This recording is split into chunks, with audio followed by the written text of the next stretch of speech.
secretari de Comunicació, director general d'Atenció Ciutadana i Difusió, consellera i consellers de la Corporació Catalana de Mitjans Audiovisuals, vicepresident i conselleres del CAC, senyores i senyors. Bé, bon dia a tothom i gràcies per ser avui aquí en aquesta novena edició del Fòrum de la Comunicació de Catalunya, un fòrum que, com tots vostès saben, pretén ser una reflexió, pretén debatre sobre el present i el futur de l'audiovisual a casa nostra. Avui tenim la satisfacció de tenir entre nosaltres per debatre el futur de l'audiovisual, concretament el futur de la televisió en el marc europeu, a la senyora Lorena Boix. Crec que és la persona que té més perspectiva i més coneixement per poder-nos parlar d'aquest tema, que és la responsable de Convergència Digital i Continguts Audiovisuals de la Comissió Europea, a la qual li vull agrair molt especialment que hagi acceptat la nostra invitació per participar en aquest fòrum. Com tots vostès saben, i la mateixa Comissió Europea estableix, el sector audiovisual en particular i les indústries creatives en general representen un 2,6% del PIB europeu i dona una feina, i a més una feina de qualitat, a més de 5 milions de persones arreu de l'Europa dels 28. A casa nostra les xifres són algo més reduïdes, atesa la nostra dimensió. Però tot i així estem parlant de 2.000 empreses, estem parlant de 13.000 professionals, estem parlant d'una facturació de 2.000 milions d'euros.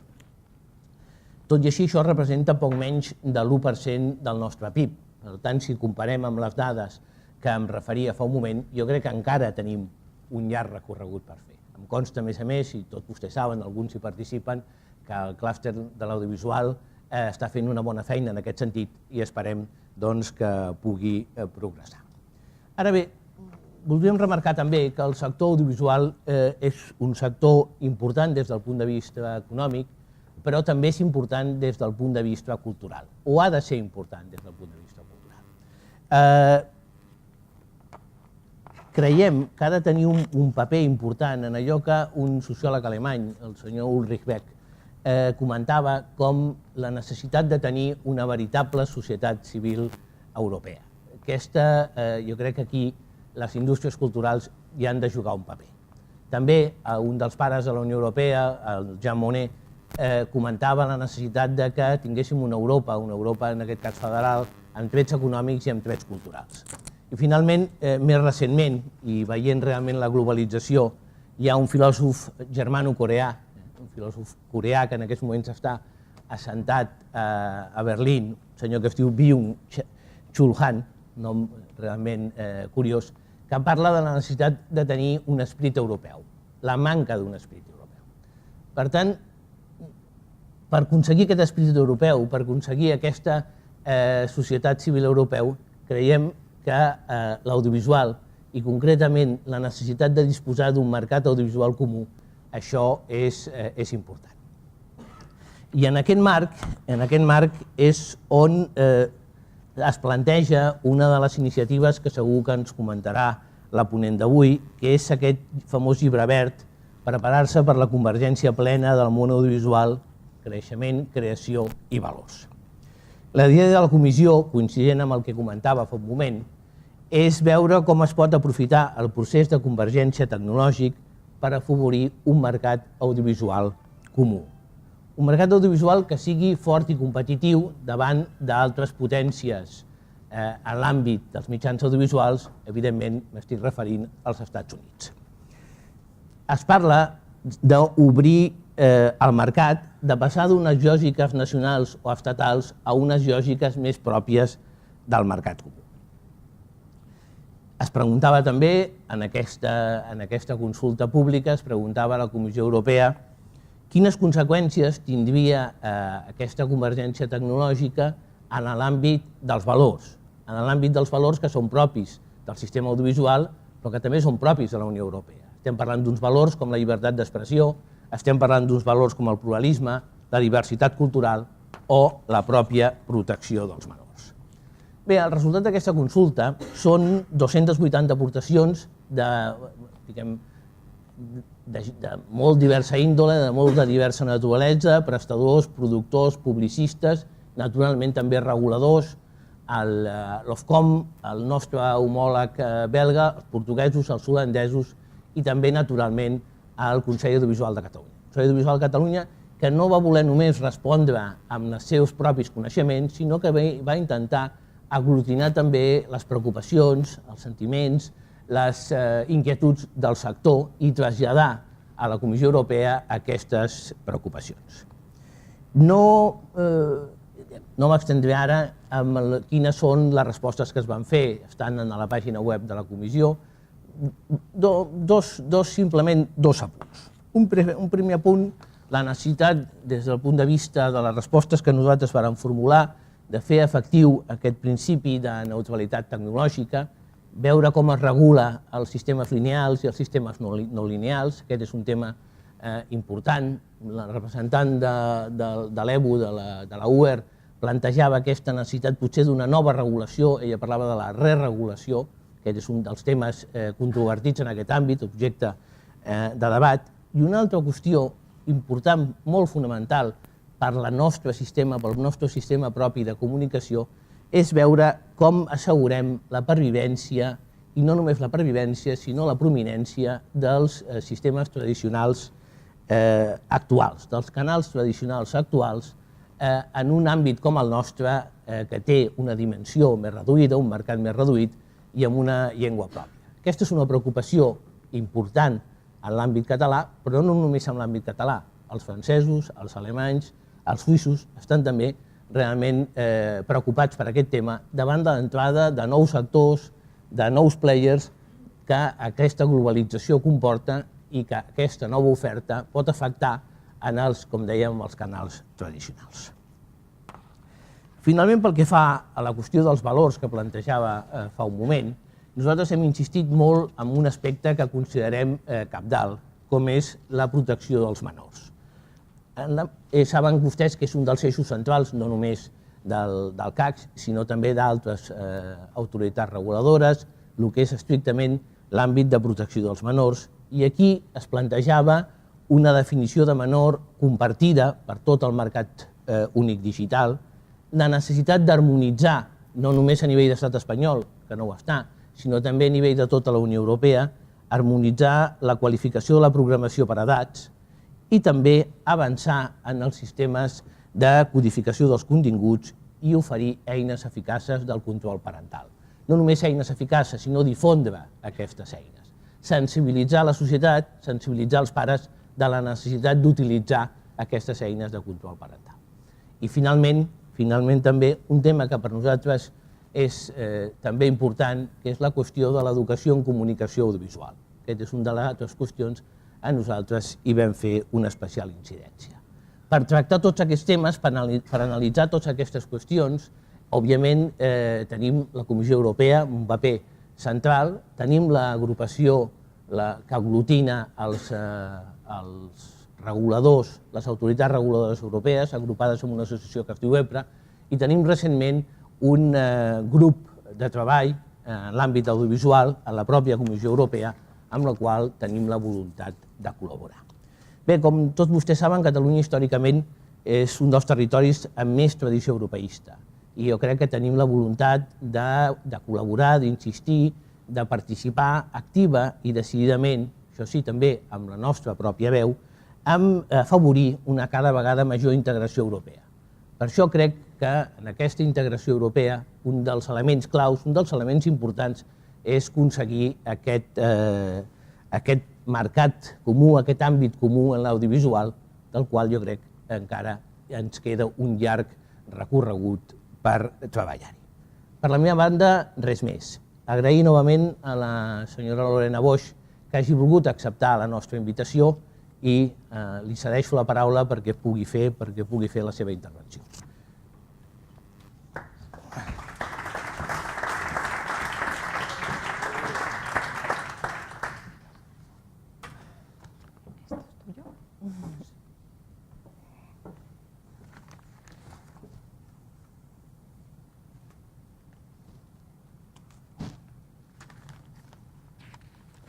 A ver, me tenéis que decir cómo...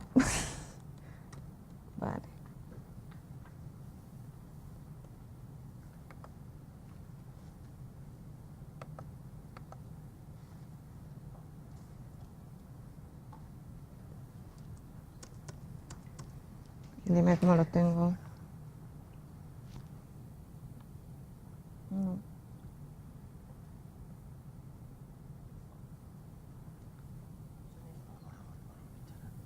Vale. Bueno.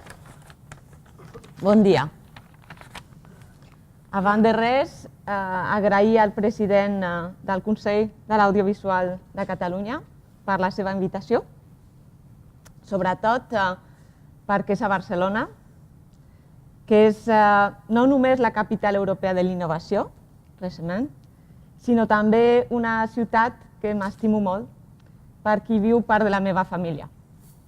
Y bueno, me voy a parar ahí y ya me disculpo y paso al castellano. Esto la verdad es que me ayudaron a escribirlo ayer mis sobrinos y mi prima, que viven aquí, mis tíos también, que están aquí. Y bueno, muchísimas gracias por la invitación. Yo estoy aquí muy a gusto, la verdad. Voy a empezar, creo, pues por el título, ¿no? Que es lo primero de la conferencia.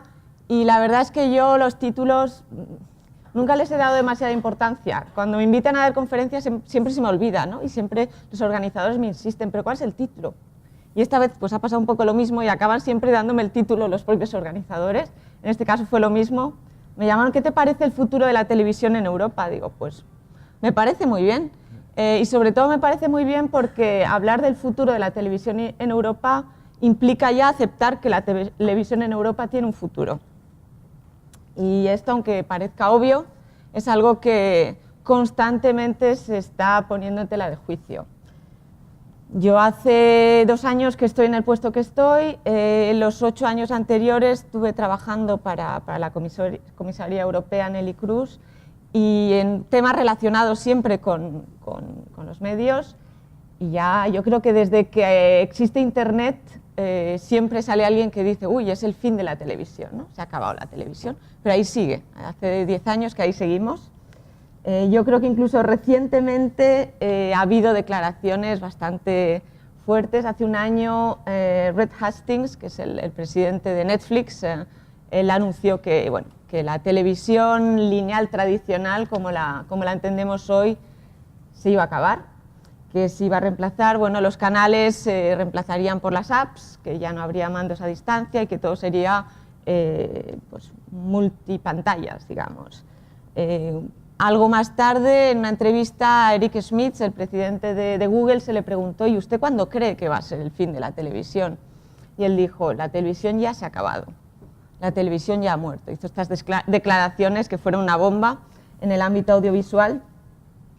Recientemente, el presidente de la Federal Communication Commission en Estados Unidos ha sacado un informe que se llama, bueno, es un informe sobre cómo será el ámbito audiovisual en 2020 y él dice que, bueno, que la televisión tradicional, tal y como la conocemos hoy, pues va a reducirse de aquí a 2020 en un 25% más o menos, pero que no será Netflix quien va a acabar con la televisión tradicional, sino que será The Big Four, los grandes 4, ¿no? Habla de Apple, de Google, de Amazon y de Microsoft.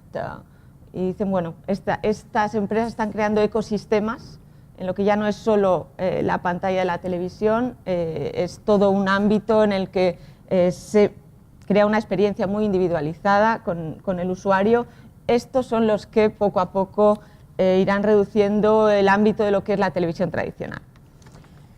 La comisión, yo desde luego no tengo la respuesta de qué va a pasar en el futuro, no lo sé.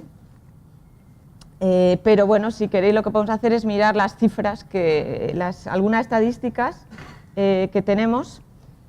Esto es, he intentado encontrar cifras recientes, no todas son de la misma fuente, intentaremos compararlas. Estos son los canales de televisión lineal, es decir, programada, no a petición.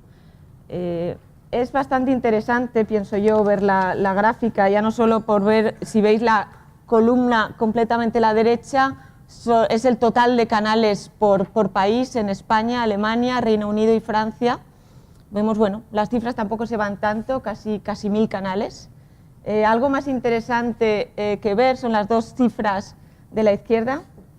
Y ahí tenéis, bueno, en la primera columna los canales nacionales, en la segunda los canales regionales y locales. Y podéis ver como en España los canales regionales y locales, pues el número es 3 veces mayor que los canales nacionales, cuando en el resto de países europeos, incluyendo Alemania, que es un país federal, las cifras se invierten, ¿no? Es una cifra interesante.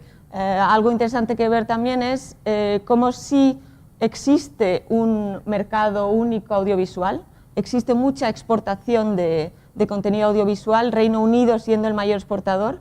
En la tercera columna veis que exporta más de 1000 canales que están establecidos en Reino Unido hacia el exterior.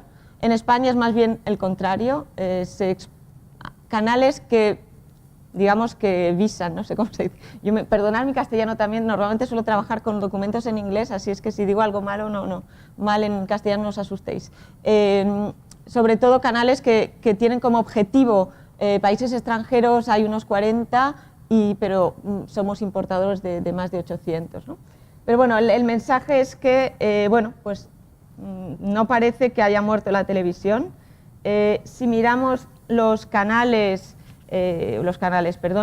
servicios a petición, es decir, la televisión a la demanda que le llamamos nosotros, vemos que, bueno, que el número es menor, es la cifra de la derecha, pero bueno, es un número importante también.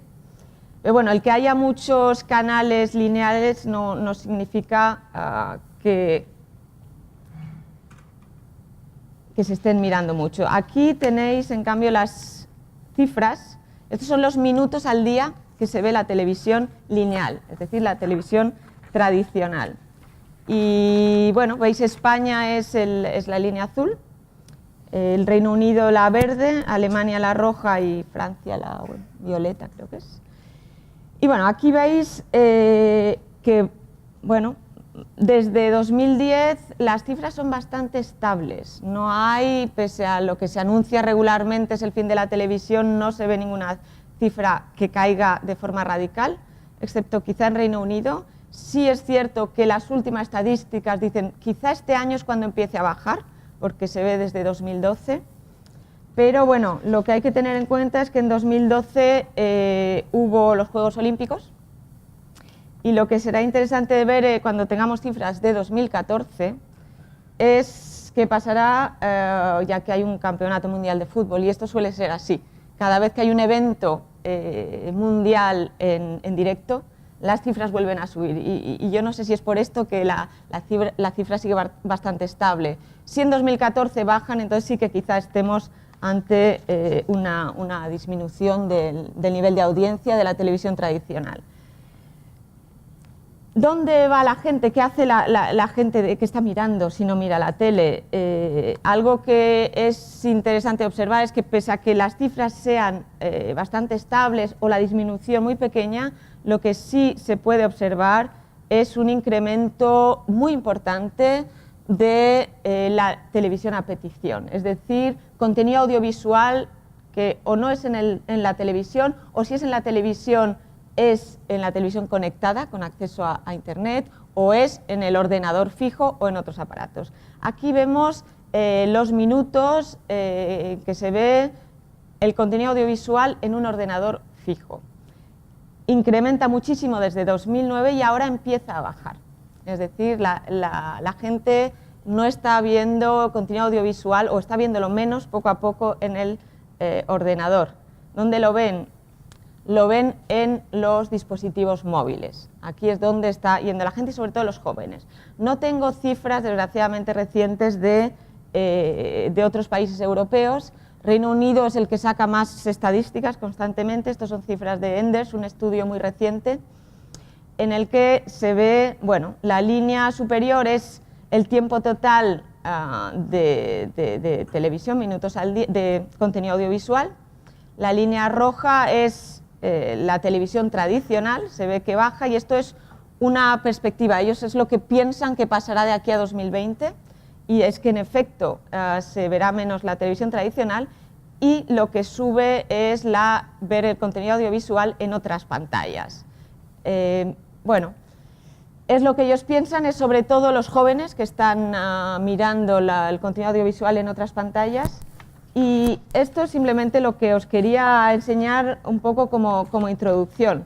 La pregunta ahora clave es, bueno, la realidad sí parece que está cambiando, aunque la televisión tradicional no baje mucho o quede estable, sí que está incrementando de forma importante la audiencia en otros dispositivos y otro tipo de contenido, pero para un regulador como el Consejo o como la Comisión Europea, ¿esto qué implica? ¿Tenemos que hacer algo al respecto o podemos seguir igual? Pues la verdad es que yo creo que el presidente lo ha dicho ya, un órgano regulador tiene que ver esto desde dos perspectivas diferentes. La primera es, yo me fijaría pues, en la línea superior, y es que el contenido audiovisual no solo se va a seguir viendo, sino que probablemente va a incrementar. Y eso es una buena noticia.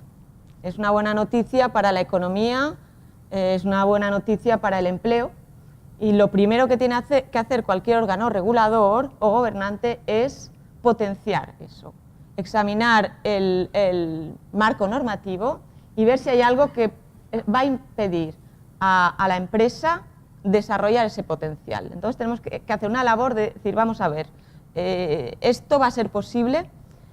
El otro ámbito muy importante, como mencionaba también el presidente, es, bueno, esto son muy buenas noticias para pues, los productores de televisores, de aparatos móviles, para los radiodifusores, para los productores de contenido, para los operadores de telecomunicaciones que van a ver que la banda ancha se va a utilizar y va a haber demanda. Pero, ¿y qué pasa con el usuario, no? El deber del regulador también es proteger, si es necesario, al usuario y ver qué impacto tiene estos cambios de la realidad del mercado en el usuario. Para ello, yo creo que hay que mirar tres aspectos importantes. El primero es el grado de vulnerabilidad del usuario, es decir, el que ahora se mire más otro tipo de contenidos y en otro tipo de aparatos, ¿implica que el usuario es más vulnerable o es menos? Es decir, con el avance tecnológico va a ser más fácil proteger al menor, por ejemplo, o está más desprotegido. Esto es una pregunta clave que nos tenemos que plantear. Y digo el menor, como puede ser cualquier otro tipo de valores.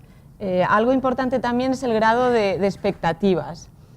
¿Qué se espera? ¿El usuario se espera estar igual de protegido cuando está en su salón mirando la televisión tradicional que cuando está, por ejemplo, en la pantalla del ordenador o de su tableta? ¿O está esperando un nivel de protección diferente? Y por último, algo que también es importante y que no hay que olvidar es, hablábamos antes de valores. Los valores pueden evolucionar también. En estos momentos el usuario tiene las mismas preocupaciones que antes. Yo siempre doy un ejemplo, que es un ejemplo de mi hija. Yo tengo una hija adolescente y claro, ella siempre está en YouTube, está enganchadísima a YouTube.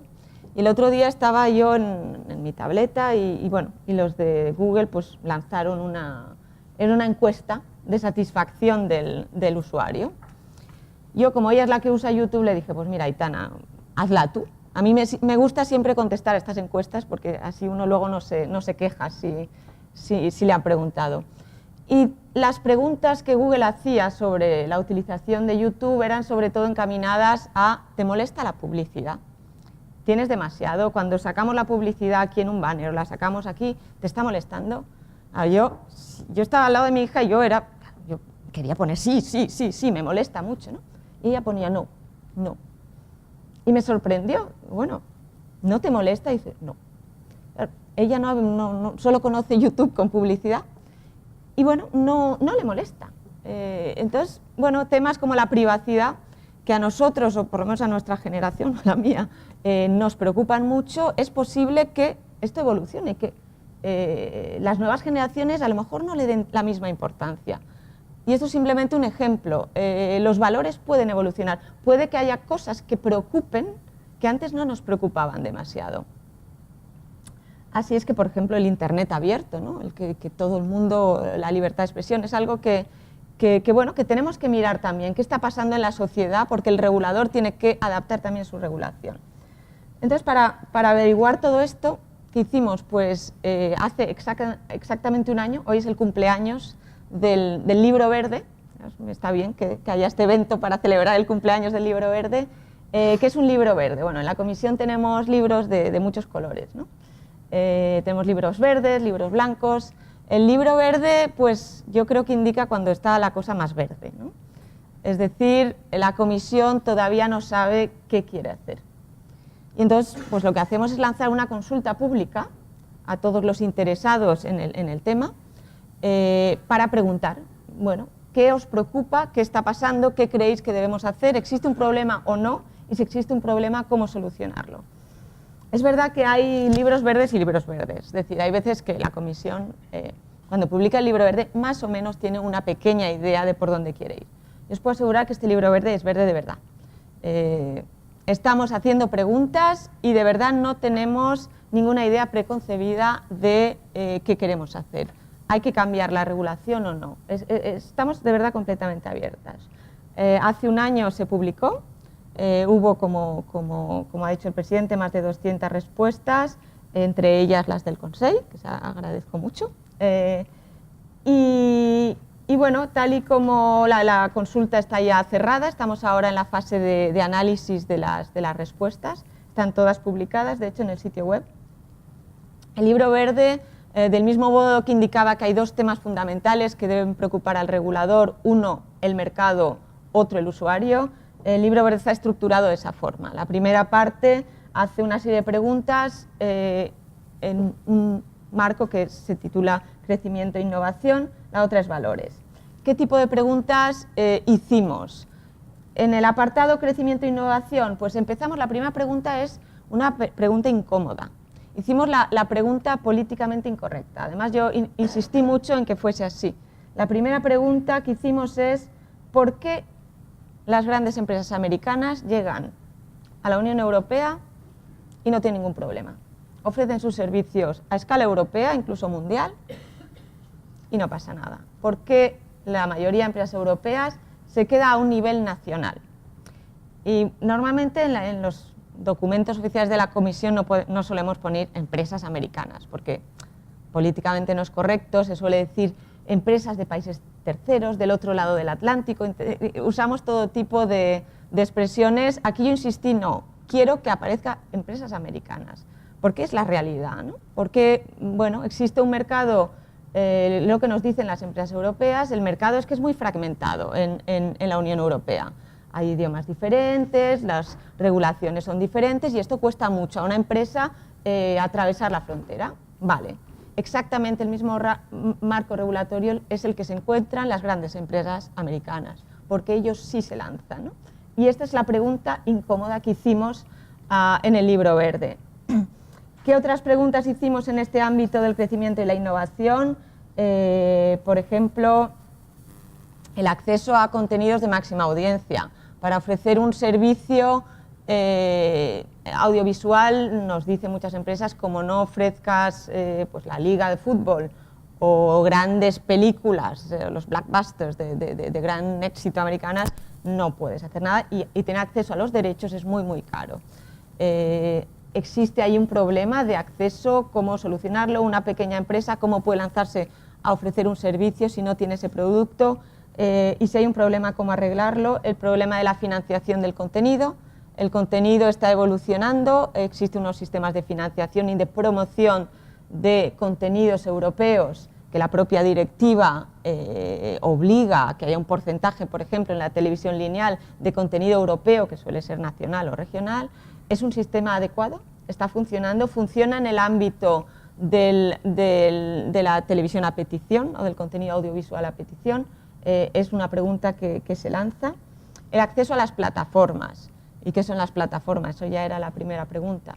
O sea, quien dice, bueno, es que acceder a Apple, por ejemplo, si no tienes una app ahí, no eres nadie, ¿no? O en el ámbito de la televisión conectada, ¿qué pasa si Samsung dice, ah, no, pues yo a ti no te pongo en la primera página, ¿no? Son temas que que pueden ser importantes, el tema de la normalización, los estándares, el HbbTV, ese es el estándar que se va a imponer, existe de verdad armonización, el espectro radioeléctrico, toda una serie de preguntas más bien dirigidas al mercado. Luego la segunda parte del libro verde habla más bien de los valores, y aquí hablamos mucho de la directiva de servicios de comunicación audiovisual, que es la que marca lo que es la legislación nacional y regional aquí en España, ¿no? Esta directiva, y se plasma también en la legislación que existe aquí, tiene dos niveles, es decir, lo que es la televisión lineal está bastante regulada, se regula la publicidad, los minutos, el contenido, protección de menores, como decía antes, porcentajes de contenido europeo. La televisión a petición tiene un nivel regulatorio más bajo, porque se considera que el usuario está en control, decide cuándo y cómo y dónde ver, y entonces necesita menos protección. La pregunta es, ¿esto sigue siendo correcto? Y luego, como decía antes el presidente, también hacemos preguntas sobre el tema de la libertad y pluralismo de medios de comunicación en este nuevo ámbito del Internet. Y es una pregunta interesante porque aquí hay dos teorías. Hay quien dice que desde que está Internet, bueno, esto es fenomenal para la libertad de expresión, porque nunca jamás el usuario había tenido acceso, un acceso ilimitado prácticamente, a todo tipo de opiniones. Uno no se limita a lo que ve en la televisión, sino que puede buscar contrastar las opiniones, puede incluso actuar y criticar directamente lo que se le está ofreciendo. Pero existe otra teoría que dice, no, desde que está Internet en realidad hay menos libertad o menos pluralidad de los medios de comunicación. ¿Por qué? Hay dos argumentos.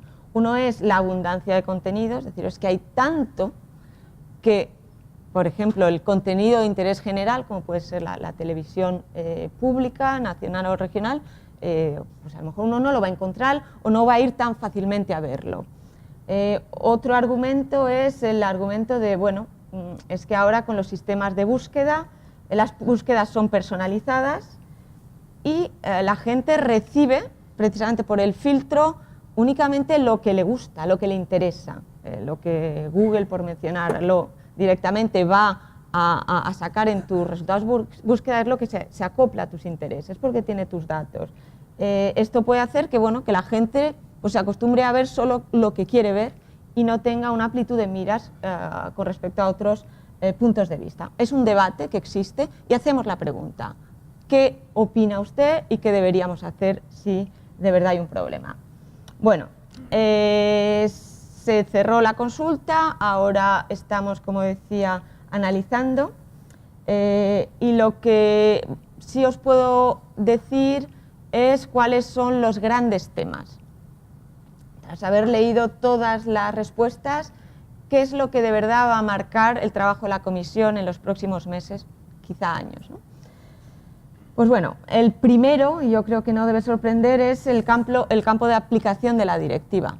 Es decir, se está regulando en estos momentos los servicios de comunicación lineal y a petición, pero siempre y cuando el distribuidor tenga una responsabilidad editorial, es decir, sea responsable del contenido que se está retransmitiendo y siempre y cuando el contenido sea lo que llamamos TV-like, se parezca a la televisión.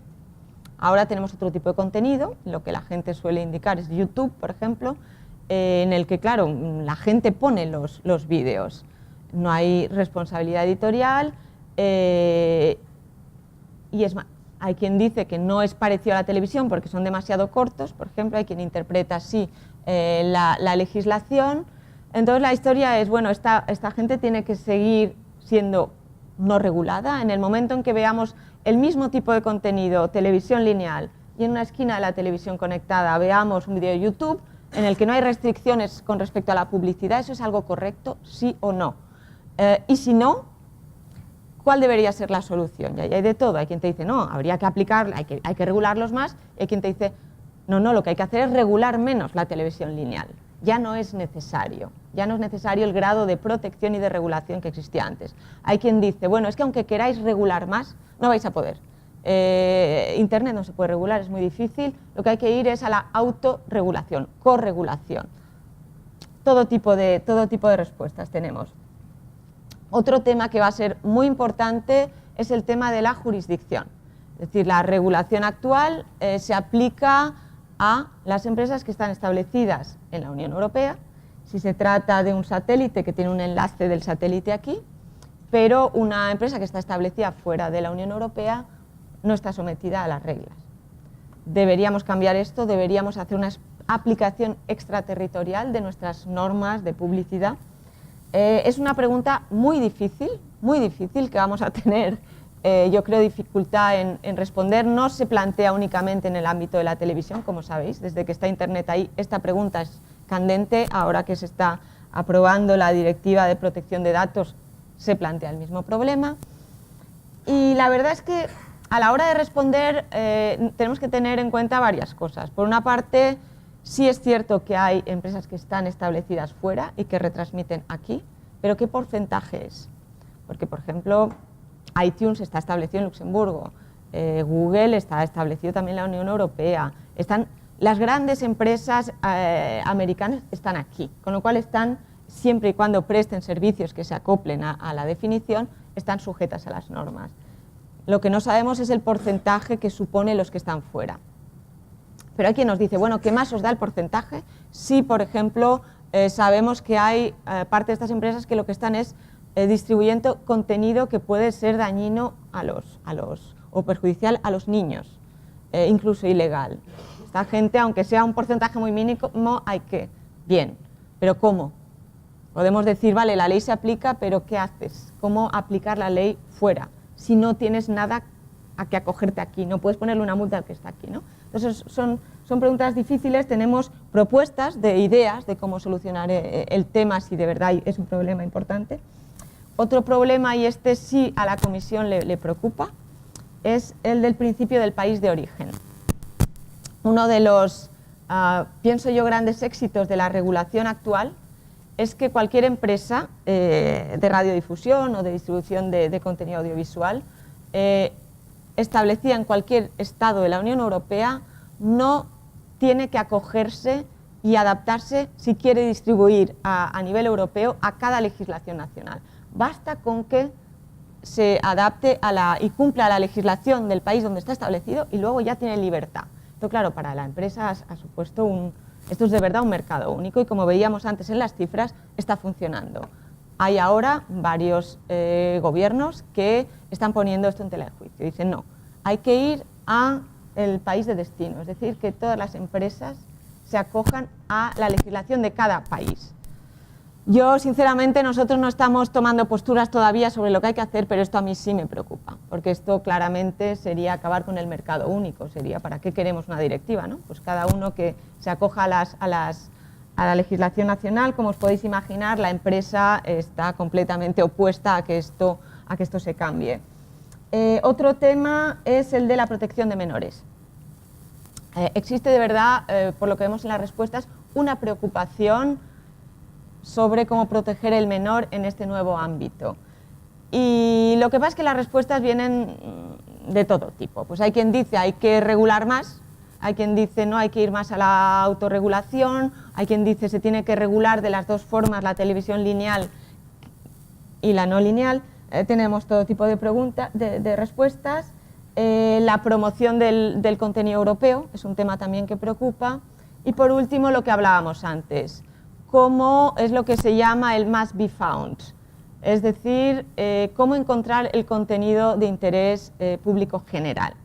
Aquí viene mucho también por parte de la televisión pública, y esto es una preocupación que viene mucho por en muchos países, y no solo, sino que el Parlamento Europeo, que ha sacado ya 2 informes sobre el tema, saca este tema, diciendo, bueno, habría que hacer algo quizás para asegurar que el contenido de interés general aparece de una forma prominente, ya sea en los aparatos de televisión conectada, ya sea en los sistemas de búsqueda. Es un tema que, bueno, tendremos que mirar y ver. ¿Y qué va a pasar ahora?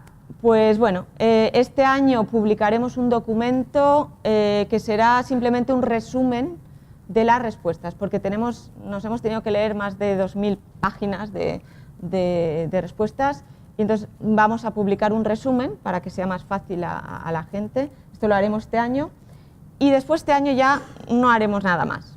¿Por qué? Pues porque estamos el mes que viene hay elecciones al Parlamento, como sabéis, y a final de año cambian todos los comisarios.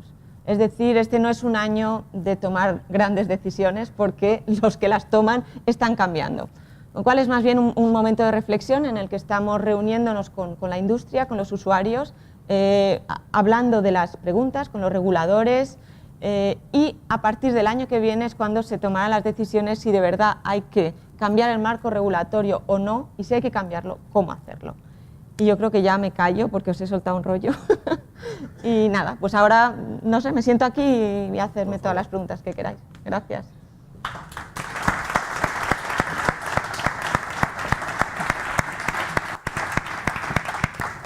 Bé, Boli.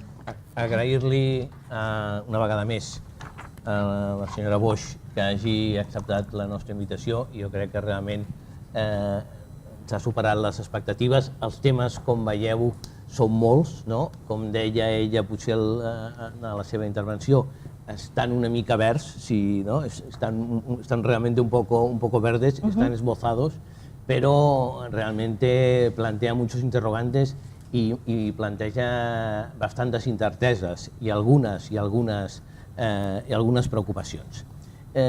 Yo, si me permiten, ya que estoy aquí, hacerte dos preguntas que, digamos, estaban en mi intervención y en nuestra preocupación. Una es un poco, tú lo decías al inicio y está en el libro verde, las empresas estadounidenses abordan con éxito el mercado fragmentado.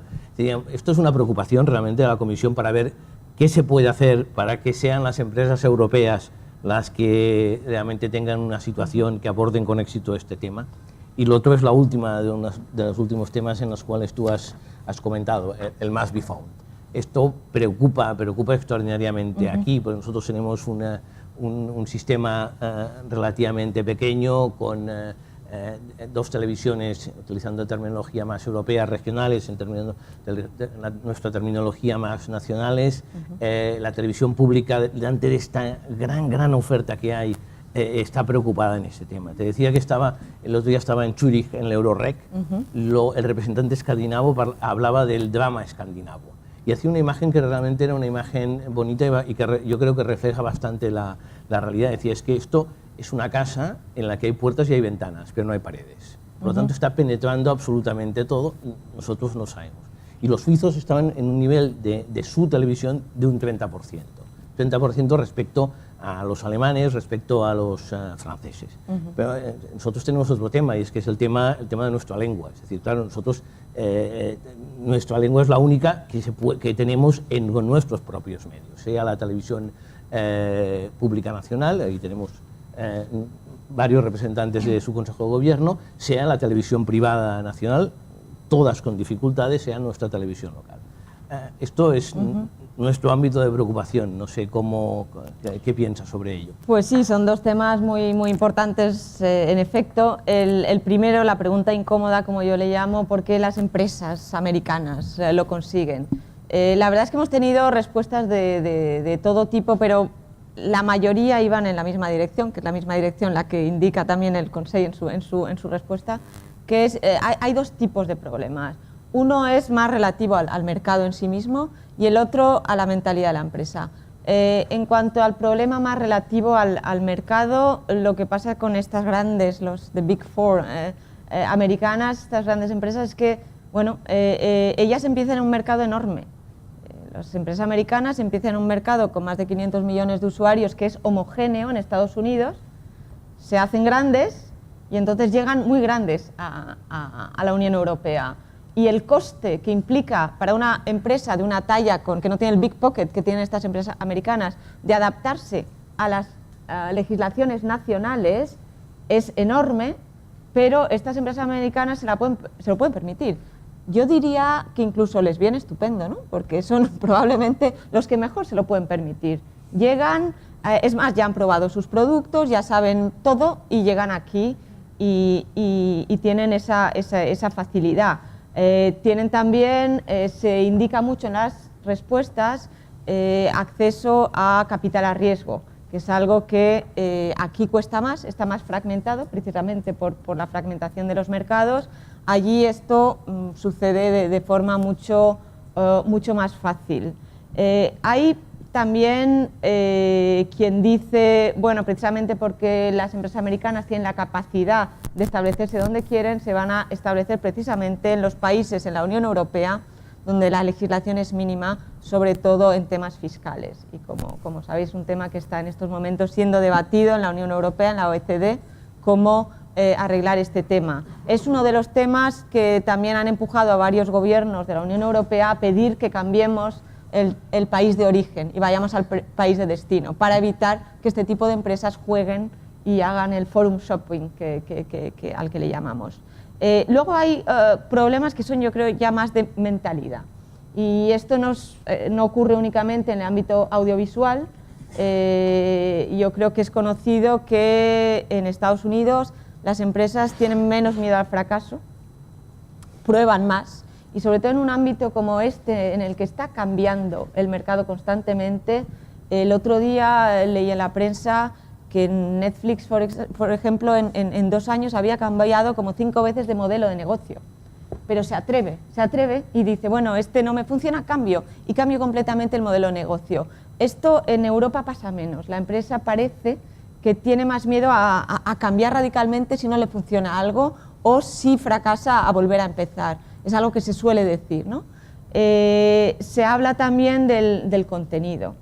Es decir, que el contenido americano, por no sé qué razón, a la gente le suele gustar. ¿Es porque se dedican más al marketing? Pues quizá. Pero mientras que aquí en Europa las empresas, los radiodifusores están ofreciendo mucho contenido nacional, algo que es curioso es que pese a que hay una obligación de tener la mayoría del porcentaje de contenido europeo, lo que suelen hacer a nivel nacional, y pasa en todos los Estados miembros, es que lo que se promueve es el contenido puramente nacional, no el contenido de otros países europeos, y el resto es americano. Es decir, en lugar de promover otro tipo de contenido, se promueve el contenido americano. Es decir, que bueno, supongo que si se hace es porque es lo que quiere el público. Es algo que se está incluso fomentando. Lo que decimos en la comisión, bueno, quizá tendríais que hacer más coproducciones a nivel europeo, porque uno de los problemas del contenido en Europa es que el presupuesto, lógicamente, es menor que el presupuesto de una película americana, por ejemplo. Si hubiese más coproducción, quizá esto se podría hacer, o se invirtiese no solo en producción, sino también en marketing, en distribución en otros medios. En fin, podría esto dar lugar a otra conferencia. En cuanto a la otra pregunta, que es la del must be found. Yo creo que este tema nos va a dar dolores de cabeza, porque en efecto es algo que todo el mundo está hablando de esto, que va a pasar, que pasa con el contenido de interés general, pero algo que sí es cierto, y es lo que estamos haciendo en estos momentos, es que yo no me voy a fijar únicamente en lo que me digan las respuestas. Yo ahora me estoy reuniendo con mi equipo, con los que han respondido, con la industria, para que nos den ejemplos concretos de dónde están los problemas que nos indican. Vale, si decís que hay un problema de accesibilidad con contenido de interés general, ¿de dónde creéis que va a venir o cómo está pasando? Porque muchos sí nos dicen, es que bueno, los productores de aparatos de televisión, pues igual se ponen y negocian con Netflix, que en la primera pantalla el app que aparezca ahí sea Netflix. ¿Y qué va a pasar? Pues con la televisión pública, sea nacional, regional. Y les preguntamos, ¿pero eso está pasando? No, pero puede pasar, vale. De momento no está pasando. Vamos a ver, esto puede pasar. Yo no me imagino, que, por ejemplo, y voy a dar un ejemplo bastante radical, que en Reino Unido cualquier productor de aparatos de televisión no tenga la BBC ahí. Es inimaginable. ¿Por qué? Porque le interesa. Le interesa que esté ahí porque el nivel de audiencia es ese. Entonces, dicen, vale, bien, pero eso es la BBC, ¿y qué pasa con, a lo mejor hay pues, bastantes televisiones regionales y para la pluralidad de los medios, bueno, habrá que ver, también habrá que ver si esto es algo del aparato de televisión, si es algo que hay que llevar, hay quien lleva el argumento mucho más allá y dice, es que cuando uno hace una búsqueda en Google debería aparecer ahí lo primero, el contenido de interés público general. Eso ya llegamos a un ámbito de inmiscuirse de forma bastante importante en lo que es el Internet, ¿no? Entonces, antes de tomar cualquier tipo de paso, yo creo que tenemos que ser conscientes de ver si hay un problema serio de verdad. En todo caso, en estos momentos, en el ámbito regulatorio de las telecomunicaciones, de las comunicaciones electrónicas, existe una norma, que es el Must Carry, que permite a los Estados miembros que así lo deseen, de imponer al operador de telecomunicaciones que retransmita determinado contenido. Hay quien dice, bueno, habría simplemente que alargar el ámbito de aplicación de este artículo y decir que se aplique a cualquier operador y que sea cada Estado miembro que decida lo que es de interés público y si hay que hacer así. Habrá que ver. No tengo respuesta porque estamos todavía analizando, pero claramente sí es uno de los temas que sale siempre.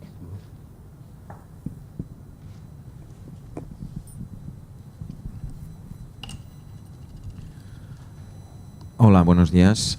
Bueno, ante todo, perdóneme si me falla la voz porque la tengo tomada. Soy Martí Petit y tengo una serie de 2 preguntas o 3 concatenadas. ¿Puedo coger el boli? La primera, como bien ha dicho, estamos al final de un periodo legislativo europeo, hay nuevas elecciones, hay la elección de una nueva comisión.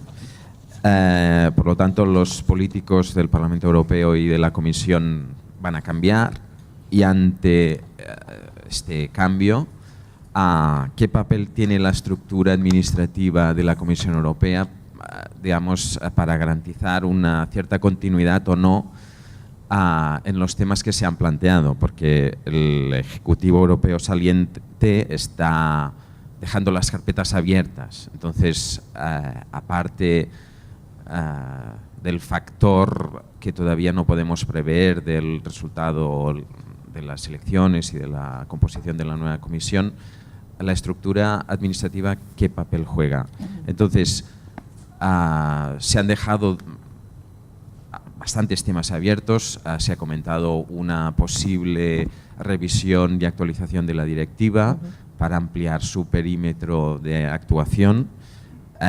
Como bien ha dicho, hay el debate que se incluyan nuevos actores del ecosistema comunicativo, los nuevos mediadores entre contenidos y usuario, como por ejemplo los buscadores, tienen que ser objeto de regulación y lo que el Parlamento Europeo digamos, define como la findability, ¿no?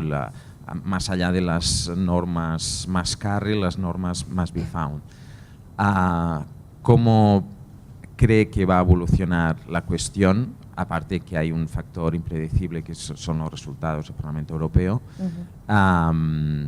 Más allá de abrir los temas de debate que usted ha planteado de manera muy exhaustiva, interesante, ¿cómo va a continuar? ¿Cómo prevé que va a continuar estas 2 cuestiones?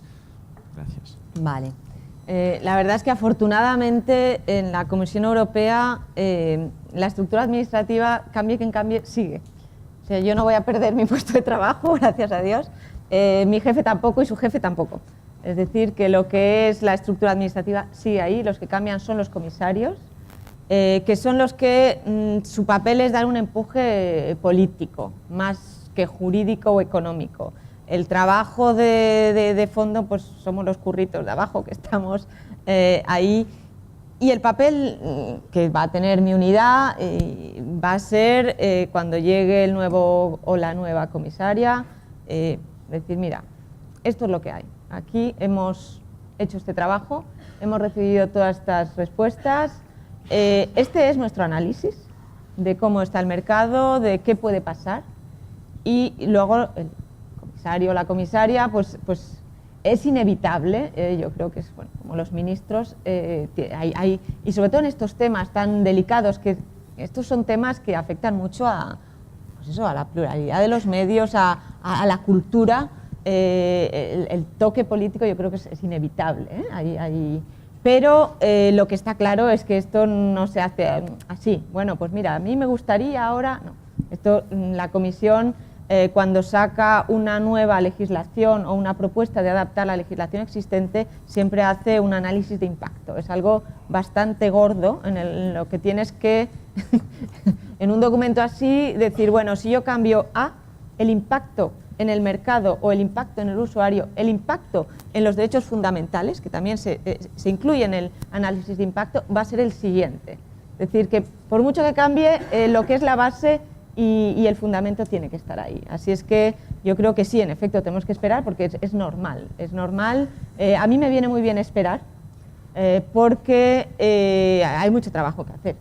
Es decir, y sinceramente, aquí voy a dar mi opinión puramente personal, no de la Comisión, la urgencia no es de decir, bueno, es que si no actúo mañana y cambio todo, aquí se me colapsa el mercado. No. Yo creo que lo hicimos a propósito de tomar esto con tiempo. Estos son mercados que pueden evolucionar muy rápido, pero que de momento, y como hemos visto en las estadísticas, no están evolucionando de forma tan radical como para decir, bueno, es que no me sirve nada. Ahora, si de verdad se decide abrir la directiva, cada vez que se ha abierto esta directiva, bueno, es que el tema es tan candente que en el Parlamento se crea y entonces puede durar tiempo y por eso lo estamos haciendo con calma. Has indicado, y quería decirlo, que bueno, si se abre sería para una posible ampliación. Bueno, no lo sé. Es que se podría abrir la directiva también para reducir el ámbito de aplicación o para bajar o modificar el nivel de regulación. Es que está todo de verdad abierto. Podría implicar incluso tocar otros instrumentos legislativos que no sea solo la directiva, ya sea la regulación de las telecomunicaciones, la e-commerce directive, que todos estos son instrumentos que están mencionados en el libro verde. Así es que, pero ¿qué va a pasar? Es que no lo sé. Me gustaría, pero no. Yo estoy aquí muy a la expectativa también, que a ver quién nos va a tocar de nuevo comisario. Yo estoy evidentemente encantada con la que tenemos ahora, pero bueno, ya veremos.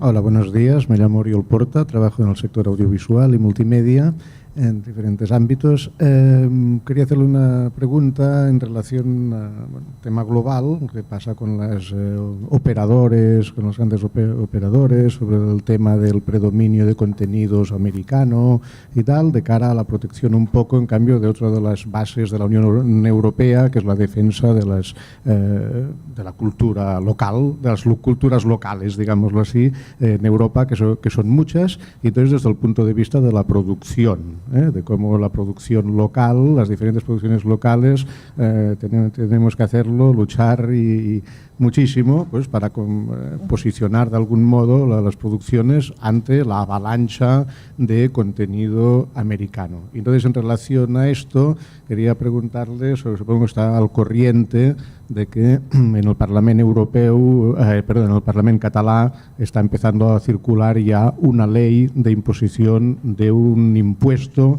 sobre los operadores.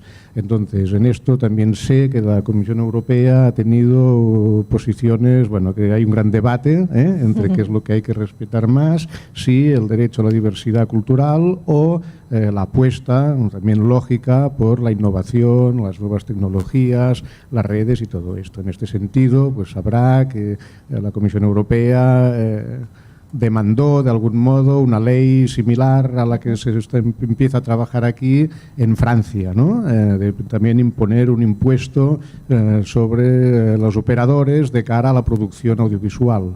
Me gustaría que me diera un poco su opinión y también que me aclarara una cosa que creo que se está difundiendo por mi información erróneamente, que es que tipo de impuestos como el que se está empezando a tramitar aquí existen ya en otros países europeos. Se habla de Alemania y se habla de Holanda. Yo no tengo información de que esto exista. La única cosa que sé es que quizá la legislación sobre audiovisual, producción audiovisual más reciente de la Unión Europea, que ha sido la portuguesa, sí que lo incluye dentro de una legislación general de toda la producción y difusión audiovisual. Pero aquí se plantea como una cosa puntual y que lo tiene que solucionar todo. Me gustaría oír su opinión. Gracias. Es otro de los temas gordos que tenemos en estos momentos, lo incluimos también en el libro verde, también tenemos todo tipo de respuestas. Es cierto que, bueno, que hubo un caso con Francia, con España también, que bueno, impusieron a los operadores de telecomunicaciones. En ese caso lo que estaba en juego era si se respetaba la legislación de comunicaciones electrónicas, porque bueno, existe todo un sistema de qué se puede imponer o no a un operador de telecomunicaciones. El tribunal sacó su sentencia, bueno, dio la razón al Estado miembro en este caso específico. Bueno, la Comisión Europea, siempre y cuando se respeten las normas, ya sea del marco regulatorio de telecomunicaciones o las normas de ayudas de Estado, podría ser incluso las normas de nuestra propia directiva, pues cada Estado miembro o cada región decide lo que quiera, como quiera financiar su contenido. ¿Existen otros sistemas? Sí, sí es cierto. En Alemania hay un sistema que están ahora intentando aplicar. Esto se ha comunicado a la Comisión, que está analizando para ver si conforme a la normativa de ayudas de Estado esto es correcto, y también incluso a la normativa nuestra. Hay otros países, sí, que tienen sistemas en los que son los... cualquier persona o cualquier empresa que tenga una relación con los contenidos contribuye a la producción. Esto pasa en Francia también. Es que hay sistemas de todos los gustos y colores, ¿eh? A veces es una contribución en aplicación de la directiva. La directiva, por ejemplo, obliga a los Estados miembros a exigir a todos los proveedores de servicio audiovisual, incluso a petición, iTunes, por ejemplo, que contribuyan y fomenten el contenido europeo. Lo que pasa es que la directiva deja un margen muy amplio a los Estados miembros de cómo hacerlo. Entonces hay quien, por ejemplo, ha hecho lo mismo que en la distribución lineal, que es decir, pues oye, X% tiene que ser contenido europeo, y luego ya sea regional, nacional, lo que sea. Hay quien ha dicho, pues no, lo que tenéis que hacer es que en las páginas web o en la pantalla de televisión, si es a la demanda por IPTV, que haya una prominencia, que se vea ahí en la primera pantalla el contenido europeo, haya una sección europea. Hay quien pues pide una contribución. Los tres tipos existen. Los que hacen la total es Francia. Francia impone las tres obligaciones. O sea, si tú eres un operador y estás en Francia, tienes que contribuir financieramente, tienes que tener un porcentaje y además tienes que dar prominencia. Lo que preguntamos aquí, ¿esto funciona o no? Bueno, pues habrá que verlo. Habrá que ver qué es lo que funciona, pero como te digo, sí que existen en otros países. Lo que pasa es que algunos lo que obligan es una contribución directa, es decir, directamente para la adquisición de contenido o incluso para la producción directa del propio operador que participe en la producción. Otros, que es el modelo alemán que están proponiendo ahora, es que se contribuya a un fondo de promoción del cine, y en esas estamos, ver si esto se acopla a la legislación nacional o no. Algo que están intentando ahora y se está discutiendo mucho a nivel de Estados miembros es si este tipo de obligación se pueden y deben imponer a operadores que no están establecidos en el país. Es decir, pillar a iTunes, pillar a quien sea que está establecido en otro Estado miembro y decir, bueno, tú contribuyes también a la producción nacional. Es un gran debate, en todas partes se está hablando de esto. Yo ahora dentro de un mes me voy a Cannes y es de eso que me piden hablar. Pues háblanos de esto. Y Netflix, ¿sabéis? Se ha montado una en Francia ahora impresionante, porque Netflix llega a Francia y bueno, está hablando con la ministra Filippetti de Cultura y tal, y aquella intentando convencer de que contribuya, y aquel ha dicho, no, perdona, yo estoy aquí en Luxemburgo, y lo que sí que yo creo que hay que salir un poco de pensar que esta gente por definición no va a contribuir. A ver, nosotros hace poco sacamos un estudio que hizo el Observatorio Audiovisual Europeo, en el que le pedimos, nos gustaría saber, mira, todos los proveedores de contenido a petición en Europa y dinos qué cantidad de contenido europeo tienen, sean de la nacionalidad que sean. Los resultados son increíbles, porque saber exactamente el porcentaje era imposible, porque tienes que meterte ahí y contar los títulos, hay miles de títulos. Lo que hicieron fue elegir las 25 películas europeas más taquilleras y las 25 películas europeas con más awards, como digo, premios, ¿no? Para tener un poco lo que es la taquilla y también la calidad. Y ver, bueno, quien más contenido europeo tiene en estos momentos en Europa es iTunes. iTunes. Más incluso que en Francia. Con este tipo, hay que tomar los resultados con pinzas porque se miró estas 25 películas y 25 películas. En la mayoría de Estados miembros, porque claro, se miró a nivel nacional, incluso en Francia era iTunes que tenía más contenido, por ejemplo, que Orange. Yo creo que este tipo de cosas hay que verlas antes de decir, bueno, te ataco a ti que a lo mejor es porque tienen más películas y tienen más dinero y se lo pueden permitir, sea como sea. Que estos resultados hay que analizarlos siempre con cuidado. También algo que también yo pienso que hay que tener en cuenta a la hora de obligar a quien sea a financiar el contenido, y aquí hablo de operadores también que estén establecidos donde sea, es hacerlo bien. Es decir, ha habido en este país, y no solo, en Europa en general, mucha contribución a producir. Cuando ves las estadísticas francesas, que es el país donde más cine se produce, el porcentaje que hay luego de las películas, que es que ni siquiera se ven, es decir, que se producen, uno coge el dinero público, lo mete en la película y lo mete en un cajón. ¿Por qué? Porque no ha tenido que invertir ningún tipo de riesgo. Ha cogido el dinero. Bueno, a lo mejor habría también que adaptar la forma de financiar el contenido. Es decir, bueno, pues a lo mejor hace falta menos producción y fijarse más, pues, primero más coproducción, fijarse más en el marketing, en la distribución, hacer un estudio de verdad de audiencia. ¿A qué audiencia quieres llegar?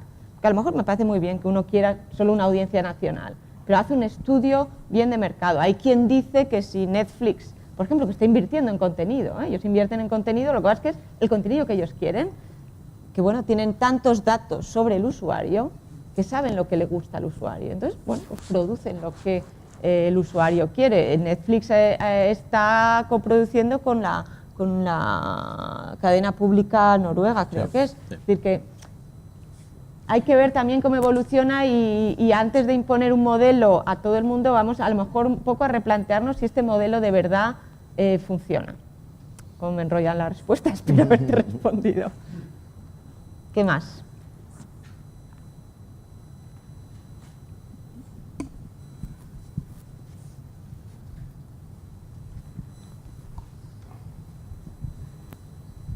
Hola, yo tenía un par de preguntas. Una muy rápida es, quizá mojándose un poco, ¿qué posibilidades de futuro le ve en el tema?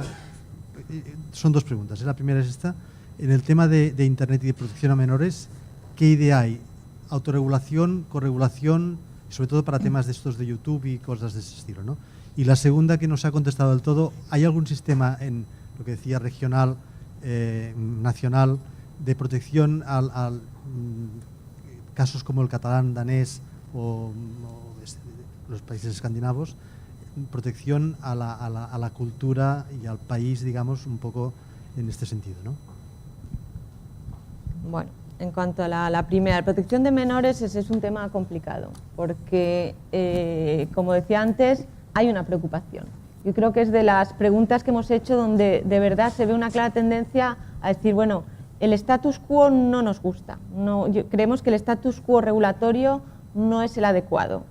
Lo que pasa es que la solución es donde es muy difícil. En estos momentos lo que la Comisión está haciendo es todo lo que es puro Internet es fomentar la autorregulación y la corregulación y no me ocupo yo, es mi compañera en mi dirección, lleva todos los temas de protección de menor en Internet. Se ha creado una gran coalición de presidentes de grandes empresas, incluyendo las americanas y Facebook y Apple y todo, para llegar a determinados acuerdos y parece que está funcionando. ¿Cuál es la dificultad de la regulación en este tema? Yo la voy a explicar con una anécdota personal. Hace unos años, cuando yo estaba trabajando para la comisaria Cruz, hicimos un viaje a Silicon Valley. Y bueno, allí visitamos a todas las grandes empresas americanas y tal. Y es cuando la comisaria estaba planteándose qué política seguir en el tema de protección de menor en Internet. Y bueno, no mencionaré qué gran empresa era, pero estuvimos ahí con el presidente y nos dijo, no hablemos todavía, yo os voy a enseñar lo que nosotros estamos haciendo para proteger al menor. Y llamó a uno de sus técnicos y empezó a enseñarnos, bueno, pues mira, esto, sistemas que tenemos de filtros, sistemas de clasificación. Nos quedamos anonadadas, vaya, la comisaria y yo. Claro, la pregunta es, yo o cualquiera experto en el tema, en la Comisión Europea o en el regulador aquí, yo sé más que ellos para decir lo que tienen que hacer. Es decir, y tecnológicamente las posibles soluciones pueden avanzar tan rápidos que el día que saquemos una ley, que nos puede costar sacar una directiva en la Comisión Europea sobre estos temas, yo qué sé, 3 años, a lo mejor es que el mercado ha cambiado completamente. Con lo cual, incluso aunque haya regulación, lo que no podemos hacer es regular hasta el detalle, porque ya se habrá pasado de moda y habrá otro tipo de solución, o porque a lo mejor estamos obligando a la empresa a un determinado formato y le impide innovar en otros aspectos. Con lo cual, yo creo que en cuanto te metes en estos temas en los que la tecnología avanza muy rápido, por lo menos un mínimo nivel de corregulación es necesario. Es de hecho lo que está pasando también con la directiva. La directiva que tenemos ahora, pese a que hay regulación, luego cuando ves lo que se está haciendo a nivel de corregulación es impresionante, porque es necesario. Lo que pasa es que la regulación y la autorregulación tiene que hacerse bien. Y hay sistemas de autorregulación que no sirven para nada o que funcionan muy mal, y hay sistemas que funcionan muy bien. Hay un gran debate a nivel de la Comisión en estos momentos. Se han sacado comunicaciones sobre cómo fomentar la buena auto o corregulación, ¿no? Y ahí se dan una serie de pautas. Bueno, pues que esté el regulador detrás es importante, el que haya una forma de aplicarlo si no se respeta, que al principio, cuando se definen los objetivos, esté todo el mundo alrededor de la mesa, no solo 3 o 4 empresas, sino que estén también los usuarios, los que van a ser perjudicados, estén al principio de todo, haya un acuerdo común de decir, bueno, esto es lo que hay que arreglar y cómo. Hay muchas pautas y muchos consejos, pero yo creo que en el tema de Internet la corregulación por lo menos es inevitable. Yo creo que ahí, quizás también abundando en lo que comentaba la persona que preguntaba, el tema de hacer realmente campañas de sensibilización sobre el tema de control parental podría ser un elemento, ¿no? Cuando estuvimos en el Ofcom, como tú decías que hace 50 cuestionarios, decía que tenía una idea de que realmente lo que ellos decían mediación, había un 85% de padres que hacían mediación, pero la mediación podía llegar a decirle, a ir allí a ver si su hijo, qué hacía en aquel momento. Entonces parecía que realmente iba a hacer una encuesta de qué actuaciones iban a hacer esto. Yo creo que allí quizás habría un campo a recorrer en sensibilización sobre el tema de control parental. Nosotros hemos hecho ahora algunas preguntas sobre este tema, pero creo que realmente hay amplias posibilidades. Los alemanes están muy preocupados en este tema, ¿no? El presidente de la autoridad bávara me decía, oye, es que el tema lineal nos preocupa poco, el tema está en Internet. Claro. Ahí son algo más radicales, porque tienen por un lado el control, los filtros, incluso. Y luego incluso tienen un índice, ¿no? Un índice de medios problemáticos. Yo, claro, no sé si hay que llegar allí o no hay que llegar ahí, pero alguna cosa hay que hacer, ¿no? en este tema. Sí, no, es cierto. Los que más se mueven en efectos en Reino Unido es algo, tienen una obsesión incluso, yo creo, con este tema. Y allí, aparte, no es apretar un botón y decir esto se arregla así. Como tú bien dices, es colaboración de todos, a nivel de sensibilización en las escuelas, a los padres, porque los hijos saben más que los padres en estos temas. Y aunque digamos a un padre, bueno, Ofcom hizo una encuesta sobre cuántos padres tenían sistemas de filtros y aquello era, o sea, nadie no sabía ni cómo usarlos ni cómo ponerlos, ¿no? Entonces es importante el tema de la sensibilización de padres, de hijos y bueno, y luego ser un poco creativo. Lo que está en Reino Unido ahora, por ejemplo, pensando, se está debatiendo mucho el sistema de, ¿cómo se dice en castellano? El cortar el flujo del dinero, es decir, están hablando con Visa, con Mastercard, con todos, para intentar que cuando haya un flujo de dinero de un usuario a un sitio web, por ejemplo, que está en el extranjero, y se detecte que ese contenido pueda ser, el gran debate es si tiene que ser ilegal o basta con que sea, y ahí ya entramos en otros temas, hacer que se corte eso, que ese pago se interrumpa, ¿no? Entonces están ahora en ese debate de ver si eso se puede hacer de forma voluntaria o si hace falta una legislación que proteja, por ejemplo, a Visa y Mastercard, por ejemplo, si se pasan y cortan algo que no era ilegal y que no sean responsables, ¿no? Es decir, es un tema complicado. Como estabas diciendo, lo que es delicado en este tema es el límite con la libertad de expresión. Y aquí la sensibilidad nacional, incluso regional, juega mucho. Porque lo que puede ser un contenido horrible para un país, en otros países pues les parece de lo más normal, ¿eh? En Reino Unido suelen ser muy, no sé cómo decirlo, muy protectores y cualquier persona desnuda ya es algo que debe protegerse al niño contra eso. En Holanda son mucho más abiertos en este tema. Y por eso también cuando se intenta, y es una de las preguntas del Libro Verde, ¿debería haber, por ejemplo, un concepto de qué es menor? O una clasificación a nivel europeo de a partir de qué edad se puede ver un programa. Esto en cada país ponen una edad y la misma serie puede ser en un país pues no más de 18, en otro no más de 16, en otro no más de 14 y cada uno. Lo difícil de armonizar esto es que la sensibilidad es diferente y hay a quien le parece que bueno, que los niños vean ciertas cosas no pasa nada y a quien le parece que aquello les va a perturbar para siempre. El Observatorio Audiovisual Europeo está sacando ahora también un estudio sobre eso y es interesante. El otro día en Atenas, en una conferencia de la presidencia, lo presentaron. Yo la verdad es que no estaba ya, me tuve que ir, pero me lo enviaron. Por ejemplo, España es de los países donde más están los menores viendo pornografía. Claro, lo que no se mete el estudio es si eso afecta mucho al menor o no. Hablo de pornografía, no de pedopornografía o de contenido ilegal. Pornografía legal incluso. Pues era bastante espectacular cómo creo que Italia era otro país, era en general los países del sur donde los niños estaban más expuestos a este tipo de contenido. Lo que ahora habría que hacer a lo mejor es otro estudio y decir, bueno, ¿cómo está esto afectando al menor? Si hablamos de contenido que no es ilegal. ¿Y qué pasa si en Reino Unido ahora hay un gran debate porque el gobierno está pensando imponer filtros, pero en los sitios públicos,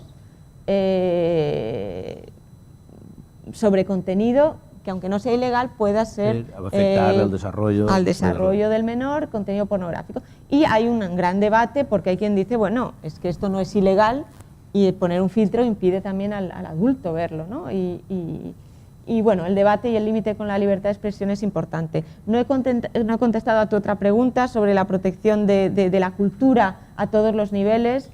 Bueno, yo creo que esto es algo que está en el Tratado de la Unión Europea, que la cultura es algo que debe protegerse, que debe respetarse y que cuando hacemos cualquier tipo de legislación tenemos que tener en mente también esto. La directiva, pues, como decía antes, exige incluso que se promueva el contenido europeo. Luego ya cada regulador o cada gobernante decide cómo definir el contenido europeo, que puede ser perfectamente local, regional, comunitario, nacional. Es un valor que se considera desde luego importante. Otra cosa es, como decíamos antes, cuál es el mejor modo de protegerlo o promoverlo.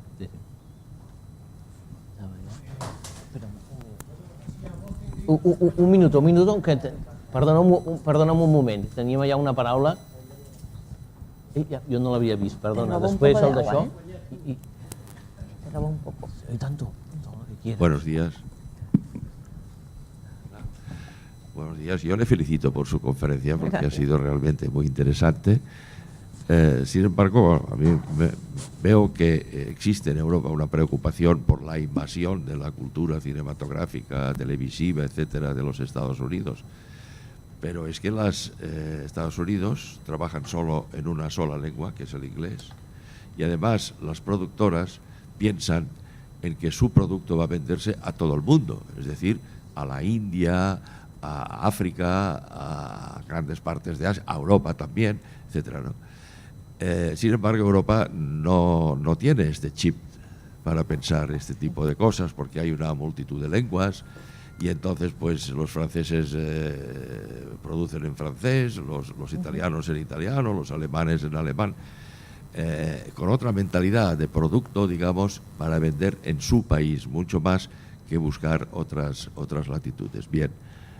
Con esto ya veo una diferencia fundamental, porque en Estados Unidos pues es una industria que abarca a todo el mundo, es decir, que venden en todo el mundo y ya está hecho pensado así, y en Europa pues nos quedamos muy poquita cosa, ¿no? Segundo lugar, yo le pediría que se mojara un poquito, por ejemplo, en el tema del mercado audiovisual español, que por las cifras que usted ha presentado hay 200, más o menos 200 y algo, operadoras nacionales y 600 y pico, muy por encima de todos los demás operadores locales o autonómicos o como se llame. Esto significa que la producción es la que es, porque no se puede vender en un mercado tan chiquitín que muchas veces tenemos que llegar, no puede tener calidad, no puede tener, y después que muchas de estas operadoras pues no son rentables para nada, es decir, y pertenecen al erario público, con lo cual este déficit pues se debe cubrir con los presupuestos generales, ya sea del municipio, de la autonomía, del Estado, etcétera, ¿no? Me gustaría que me dijera un poco cómo ve usted el mercado a nivel español de futuro. En fin, esto no predice nada de lo que será después la nueva comisión, sino que ahí yo creo que usted lo puede decir, y muchas gracias. Bueno, primero sobre la invasión americana y el tema del inglés, y estoy de acuerdo. Es decir, el hecho de que sea en inglés, en el Reino Unido pasa lo mismo, lo hemos visto. La cantidad de canales que exportan, más de 1000, porque es en inglés. Lo que pasa es que también yo me gustaría un poco pues, plantearnos, aquí en España, por ejemplo, las películas americanas están todas dobladas, todas. ¿Vale? No es como en Bélgica no se doblan las películas, tal. Aquí se doblan porque la gente pues, prefiere verlas en el idioma o porque el nivel de inglés no es el que a lo mejor es en otros estados. También se puede doblar una película española al inglés. Es decir, el idioma, a partir del momento en que es un idioma diferente en otro país, ya existe ese problema de la lengua. En estos momentos está habiendo un fenómeno bastante interesante, y es que las películas escandinavas están teniendo un éxito muy importante, han tenido una cierta visión. Es que yo creo que no es solo el idioma, porque el idioma es un hándicap en los dos sentidos. Estoy de acuerdo que hay mucha más gente que sabe inglés que pueda saber otro idioma, ¿no? Pero yo me voy más a lo que decía usted, la segunda parte, ¿no? Esa visión. Que está muy ligada, yo creo, y no solo en España, en cualquier país miembro, al sistema de financiación. Es decir, cómo la mayor parte de la financiación del contenido es con dinero público, y el dinero público se da a nivel nacional. Normalmente hay ya unos requisitos, y entonces productor va a adaptarse para obtener esta ayuda estatal, va a decir, bueno, pues yo voy a producir para este tipo de audiencia. Entonces, el sistema de financiación está un poco viciando también el ámbito de miras del productor, que va a decir, bueno, pues yo, pues mira, o para este tipo. Cuando, bueno, uno puede producir en su propio idioma y con su propia cultura, a lo mejor hacer un análisis de audiencia y ver, bueno, pues es que a lo mejor este tipo de contenido puede tener un atractivo en otras partes. Eso es lo que de momento no y estamos intentando, pues con los Estados miembros, decirles, bueno, a la hora de financiar, tener en cuenta también otros posibles mercados y es más, otras posibles formas de distribución. Si hay películas que no se van a ver porque a lo mejor es que no son películas de gran pantalla, bueno, pensar que en lugar de meterla en el cajón, sácala y distribúyela por internet o por vídeo a la demanda. En cuanto al tema del mercado audiovisual español, no solo es el español, el tema de la rentabilidad de las cadenas y sobre todo las cadenas públicas, sabéis que está pasando en otros países. En Grecia, bueno, hubo un gran debate cuando se cerró la cadena pública. Bueno, yo vengo de Valencia, cuando se cerró Canal Nou, esto fue... ¿qué dice la Comisión sobre esto? Pues normalmente esto es algo que es de ámbito nacional. Nosotros no, siempre y cuando se respeten las normas europeas de financiación pública, lo que sí decimos es que, bueno, primero, si algo no es rentable, normalmente el mercado pues funciona como funciona, y las cosas que no funcionan, pues donde hay que tener cuidado, efectivamente, y es lo que decimos, es algo que la Comisión siempre ha dicho que se valora mucho en Europa, es el sistema mixto, que llamamos el sistema mixto, es decir, para que haya pluralidad de medios, es importante que haya los dos tipos de televisión, televisión pública y televisión comercial. Y este equilibrio que existe en Europa, en casi todos los países de Europa existe este equilibrio, está bien, es importante. Otra cosa es dónde está ese equilibrio y cuántas cadenas tiene que haber. Ahí no es que no me quiera mojar, es que no nos compete. Es decir, esto, lo que es televisión pública le corresponde definir a cada Estado miembro. Existe el famoso protocolo de Ámsterdam que así lo dice, y mientras la legislación comunitaria de ayuda se respete, lo único que tenemos que decir es eso, bueno, que este sistema mixto que existe es algo que siempre hemos dicho que se aprecia.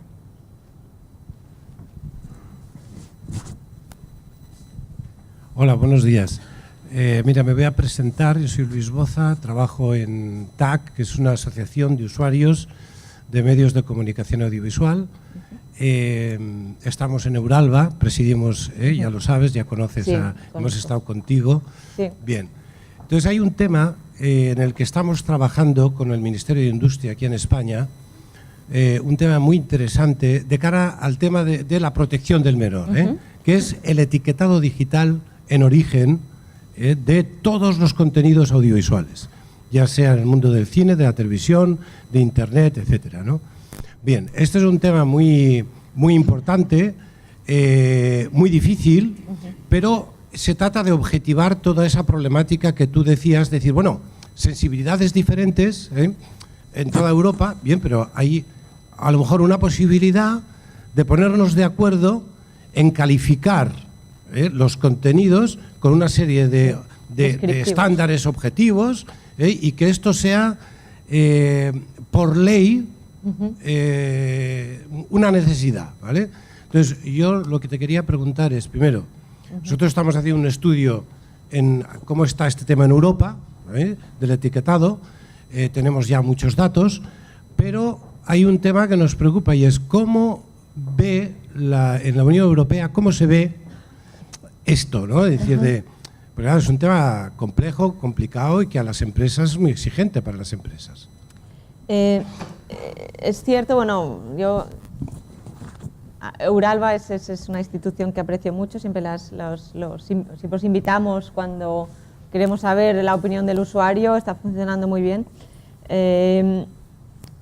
Es verdad que es uno de los temas que se proponen mucho en las respuestas a la consulta pública, el decir, bueno, ya que ponerse de acuerdo en si es 16, 18, 14, pues a lo mejor en lugar de indicar una edad, lo que hay que hacer es obligar a describir el contenido. Es decir, que se diga, existe un sistema similar PEGI, que con símbolos dice, bueno, pues esto es violento, aquí hay sexo, aquí hay droga, hay lenguaje ofensivo.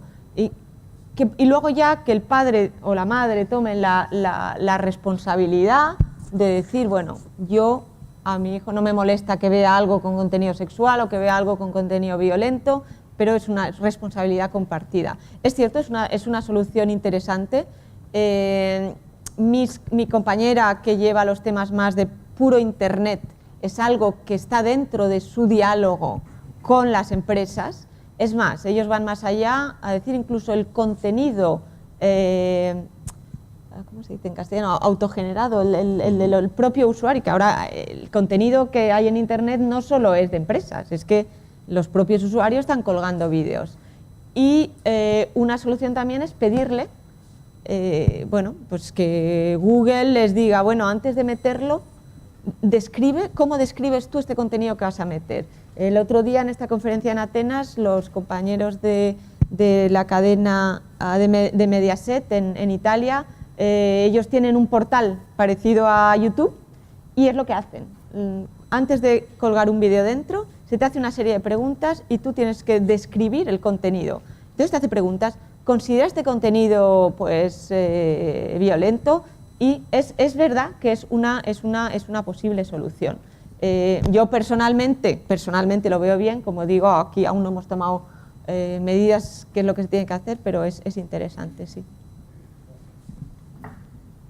Bien, si no hay ninguna cuestión más, sería una última cuestión y luego dejaríamos ya el tema porque va pasando la hora y llegando el momento de la conclusión. Hola, delante del panorama audiovisual que nos ha descrito, mercado único, globalización, ¿qué papel tendrían que jugar los organismos reguladores en la protección de los usuarios, como Ofcom, como el CAC? Y otra pregunta, dada la reciente creación del European Regulators Group, también, ¿qué papel tiene que jugar este grupo de reciente creación? Gracias. Bueno, la verdad es que yo creo que el regulador tiene un papel fundamental. Y desde que yo tomé este puesto es algo que ha sido mi obsesión, dar mucho papel al regulador, mucho más. ¿Por qué? Porque en la comisión estamos allí, en Bruselas, lejos de todo.